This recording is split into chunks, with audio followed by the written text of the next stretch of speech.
A new sound is emerging at the moment and they call it trance. And while it is actually kind of different to the old school trance, there's still a lot of inspiration that has been taken from one of the biggest music out of the 90s.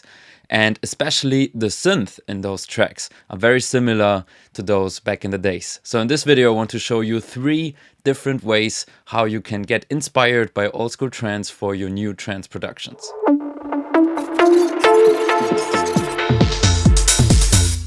The first one I want to look in is this lead main over here. And first we can have a look at the midis. We will see that it is 8 notes. So no 16th. Right, no arpeggiator or anything. So it goes in 8 notes, it's always the same rhythm, but this is kind of usual for trance. In the old school days of trance, you might even go like a little like 16th notes, and then you maybe have some rhythm changes, maybe like this, right? But to strip it down a little bit, we just use the 8 notes here. And we have a very easy melody. It's in D sharp, the whole track, so we have like the D sharp 1 and 2, and then the melody just goes 2, 3, 5 in the minor scale, right? So second note, third note, fifth note. So basically kind of building a minor chord, including the sus2 note. Nothing too theoretical about this, honestly. It was just a combination that worked very well for us. So what we want to talk about, of course, is the sound. And it's actually, you can see Speak Up Flashback. I used this sound before in some of my tracks, in Speak Up and in Flashback. And I called it Laser Lead. And that's because for me, it sounds a little bit like a laser. And it just has some elements to it that are very common. So this is the first trance inspired synth, basically, that I want to talk about here. And it has a pretty interesting structure.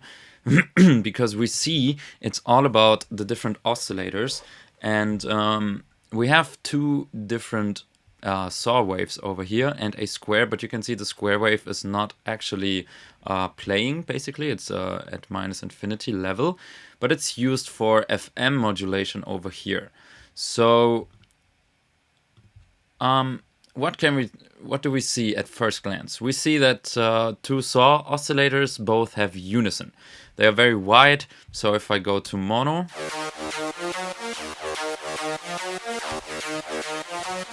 they kind of disappear. And this is more like a general question, like how do you want to tackle this? Is it fine for you if stuff in mono is like kind of shrinking, especially synth or maybe hi-hats? Personally, for me, I think I want my music to be played at like big stages and in general like in clubs and festivals, so I would assume that they are not mono.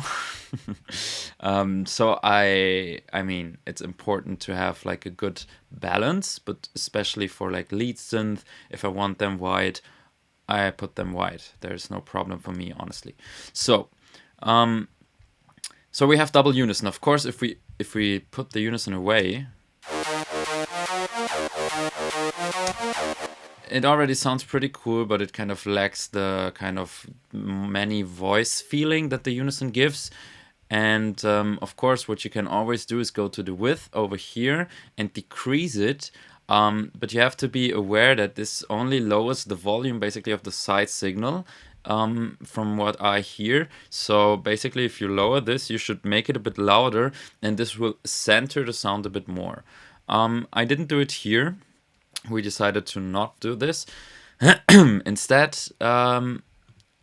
yeah, all we did is adding a little bit of modulation. We have 2 FM algorithms over here. One gets it from the sub, the other one from the noise. So what would be interesting is just to listen to the oscillators without any FM. Okay, so here we have the very classic super saw sound, right? Maybe we check out this one first, the FM noise.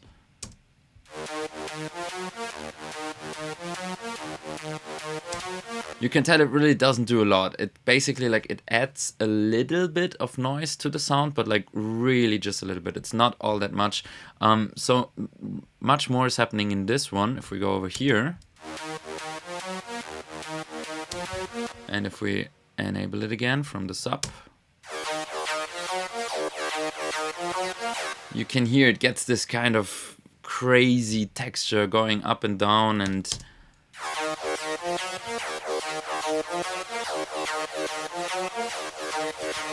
you can even check out here that the more you go into a more detuned oscillator, the more this will actually go wild and sound more detuned and start to phase and all that. So we went for 19, so just a little bit of detuning over here.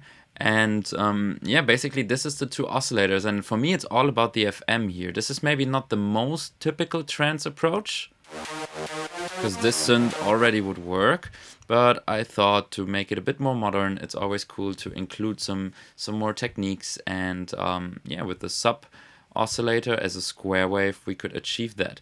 What's interesting, switching around the sub oscillator, if you use FM, right, switching the modulator always gives interesting results. So basically, let's see, let's disable that. Just to go through it, sine wave, mostly kind of similar to the square wave, but for example, if we take the pulse width modulated square wave, very crazy. Could be cool for modulation though. Saw modulating saw is always a bit weird. Right, and the triangle in this other sign is also a bit weird, so we decided to go with the square. Of course, also changing the octave here also makes a huge difference.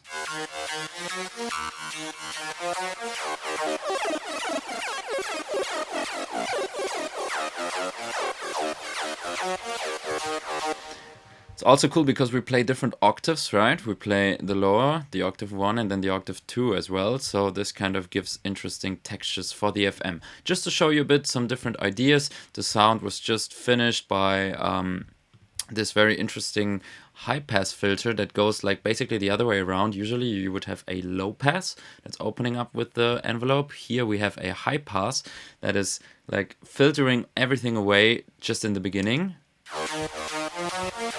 You can see right here, and then brings the sound back. So it creates this kind of laser feeling. This is why I call it laser lead. This is how the sound comes together, and I think that's pretty interesting and works very well with the kick and bass.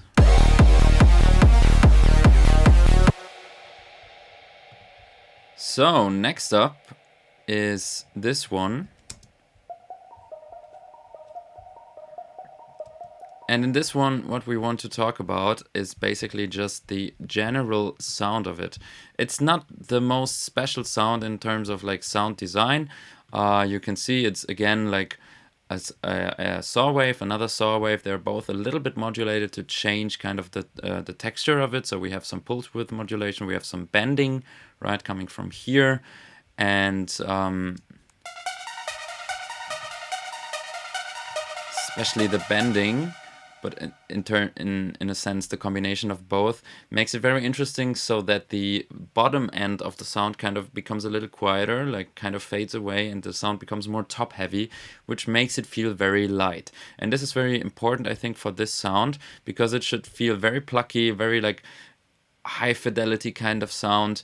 And yes, it's cool how you can use a sound like this on top of the other one, because it's so thin and so like kind of it feels like it can break very easily, like a very thin glass or something.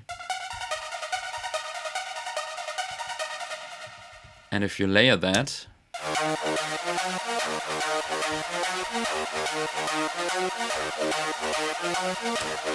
you have very interesting layers together. Same thing here, only playing the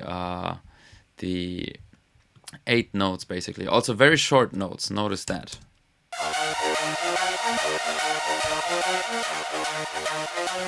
Only the pluck. So this is, I think, the thing that characterizes the second sound. It's to feel very plucky, to feel very light, and therefore be able to be layered on top of other sounds, or like just don't take away too much space. And just as a side note, you can see that basically here the notes are the same as over here. So then in this part they are not, but then they align again over here, which is, I think, pretty cool to match the sounds together.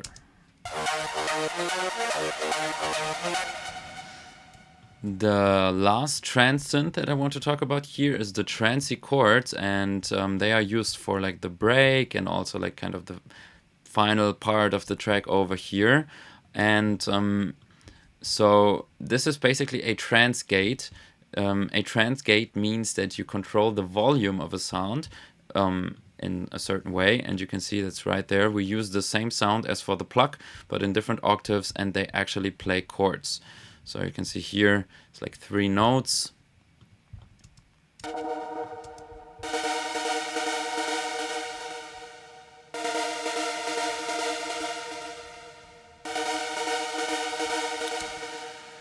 And this is like one of the most common synth used in trance, to have like the 16th note pattern, like 1/16, 2/16, and then the third one is an 8th actually. So you could also go in there. Let's just double that so we don't mess with the original. We go in here, and I'm gonna show you a few rhythms that are like very common and work very well. So I'm gonna loop that, and so you see we can basically go for something like this.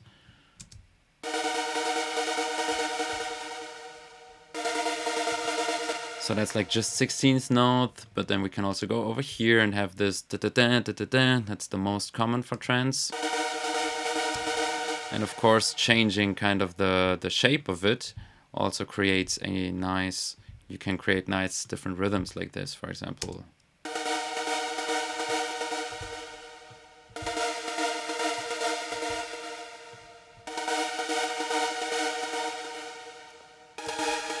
And if you're feeling very cool, you can even go in there and like create stuff that's even more complex.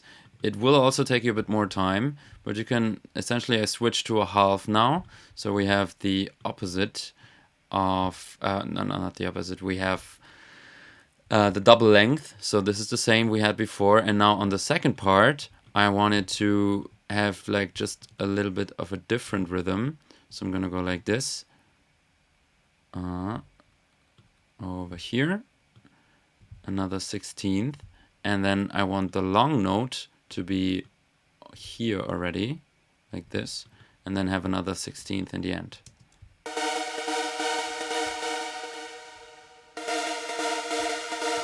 And you can basically create endless rhythms like this, and there's many ways. You don't have to do this in Serum. You can also just take another plugin, for example, like Shaperbox is a cool one to do this over here, where you can basically paint a bit easier like this, right? So you can make your own rhythms like that. And then you can switch to like maybe half a bar, whatever. So this is a cool plugin. You can even just use auto pen, right? You cannot really change the rhythms. I mean, you can. It has to be automated then, right? Like this, you have the 16th. And then what you could do is you could even automate it to have, for example, this. So you can basically create the rhythm you want by just automating the rate here.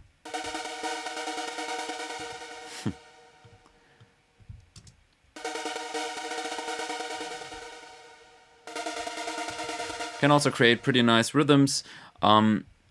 Whatever suits you. There's also other trance gate plugins, and this is another very, very important sound for trance. And we used all 3 of them in this one track to kind of create this layer of trance foundation in the melodics.